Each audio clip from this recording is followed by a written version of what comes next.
Yeah. Alright, what's up guys? So today we're going to be putting in a little more work on the motorcycle, but first I have to run to the store real quick and get some stuff, so let's get going.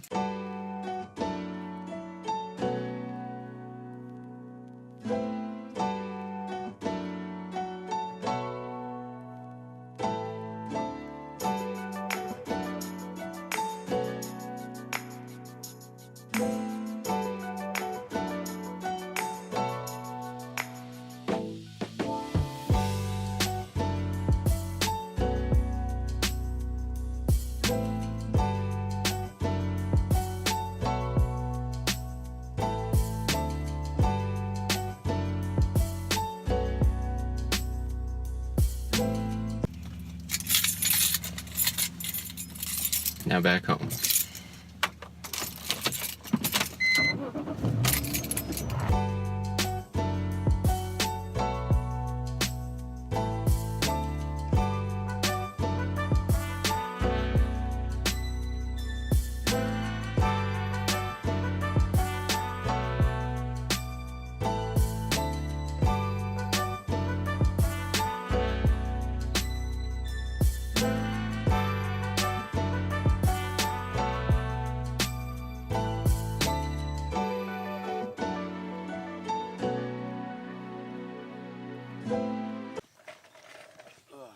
Alright, I'm back from the store with all these bags of stuff, so I'll get into what's in the bags here in a second, but if you'll notice, I don't have the motorcycle out today because we don't really need to have the whole motorcycle out for what we're doing, so let me go get the last thing I need.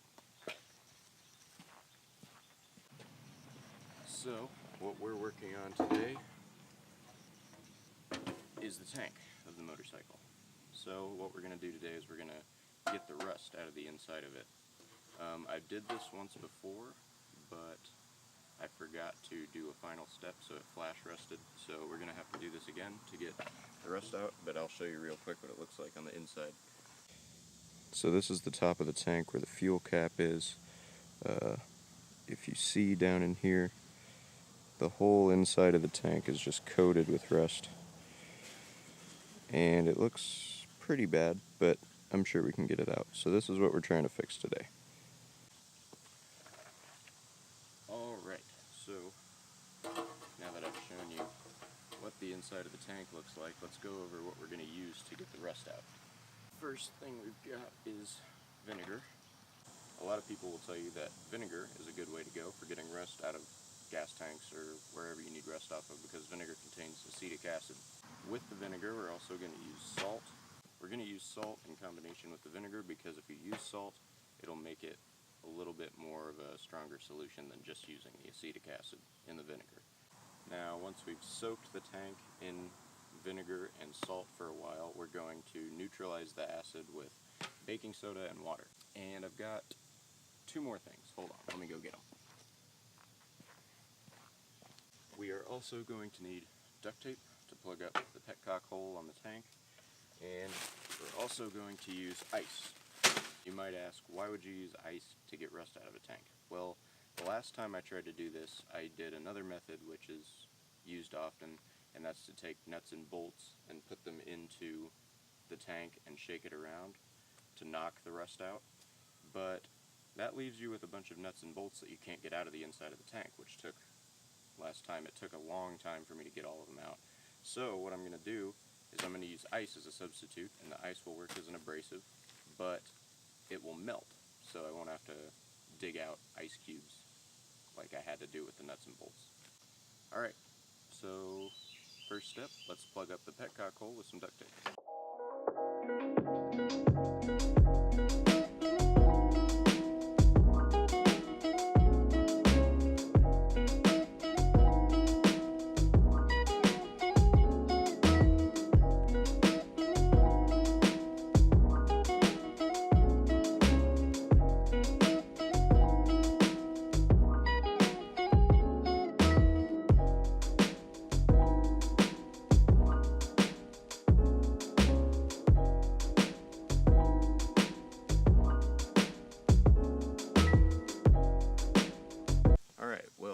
Hopefully this is taped up enough. The last time I tried this, it was never enough tape. The vinegar somehow always started leaking through, but hopefully I got it good this time. So, now that it's all taped up, let's start mixing the vinegar and salt and put the solution in the tank. Alright, so I'm getting ready to pour in the salt and vinegar mixture, and I think this is probably going to take a few rounds of this process to get the rest all the way out of the tank, but for this first time I'm going to use about a half cup of salt because I'm going to let this sit overnight, so I don't want the solution to be too strong. So I'm just going to use half a cup for now and see how that does, and then we'll check back in the morning.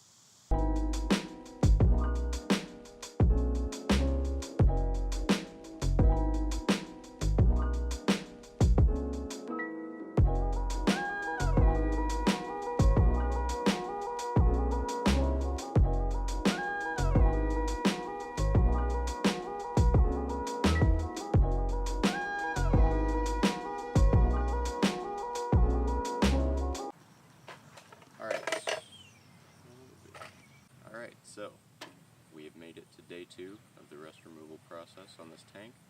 I let it soak for about 24 hours in the vinegar and salt solution, and I'm going to show you guys how that looks after one day of soaking, and then we're going to use the ice to shake out some more rust, and then we're going to redo the process with the vinegar and salt again. So let's check out what one day of soaking in the solution did to it.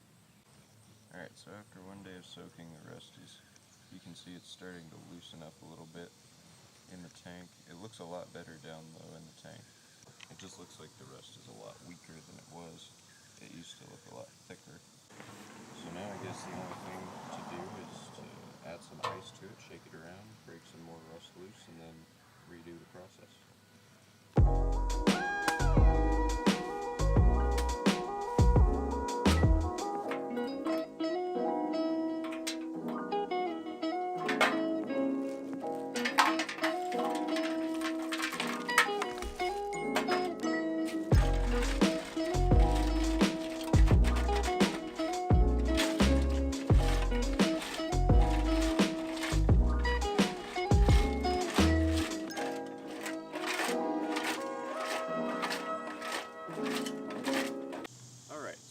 Chemicals have been put back into the tank. I put a little more salt in this time because there is still a lot of rust buildup around this area of the tank on the inside. So what I think I'm going to do is I'm going to leave it sit for another day, but I'm going to set it on its side like this, so hopefully the mixture will get more of the rest that's right here.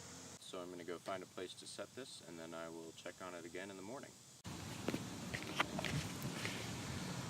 Alright, so hopefully this will be the last time I have to soak the tank in vinegar and salt, but I had a little problem with some leakage on the bottom where the petcock was, so I got the petcock cleaned off a bit with salt and vinegar, like I did the inside of the tank, and then I put it back on. So now the leaking is non-existent, so hopefully that'll allow for the tank to have full salt and vinegar mixture inside for a whole day, and that'll hopefully get the rest of the rust out. So hopefully when we check back on it tomorrow, it'll be all cleaned out and we'll be able to finish up the process with the other chemicals.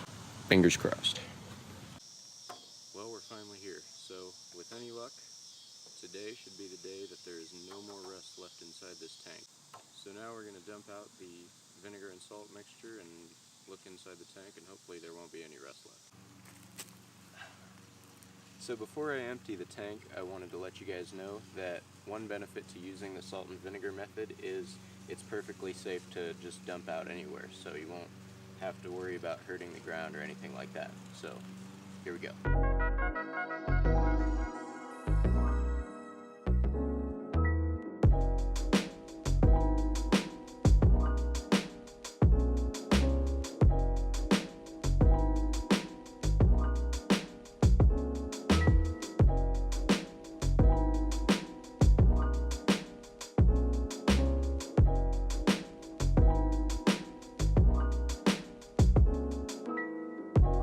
So what I'm going to do is let the hose go through the tank for a while and get out some of that loose rust, and I'm also going to shake around more ice in it.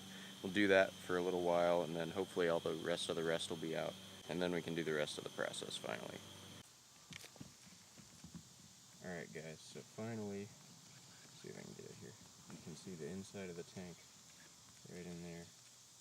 rust free. Now that the tank is clean, we need to fill it with water and a little bit of baking soda to neutralize the acid. There's one more step after that, but we'll get to that once we've done the baking soda.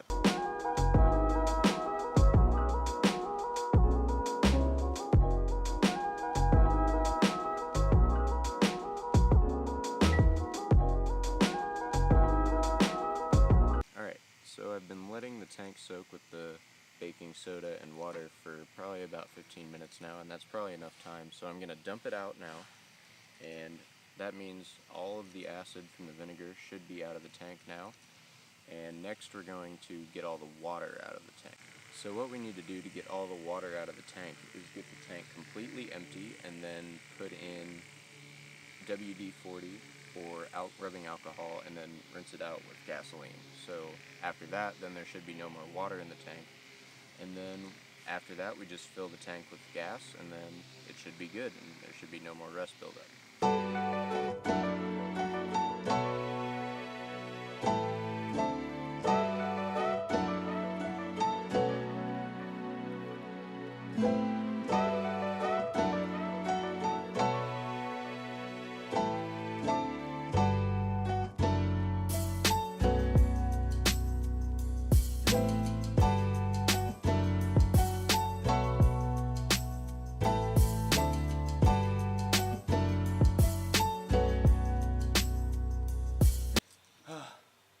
It's over. The tank is finally rust-free. It was a lot of work and it took multiple days to finish the whole process, but now it is rust-free and now it can hold fuel. So that's a very important thing to have a running bike. The last thing there is to do now is just fill the tank with gas. That'll keep it from rusting. And I'm also going to add a fuel stabilizer. I use Seafoam, but you can use any old fuel stabilizer. They all work pretty much the same. But yeah, it was a long process.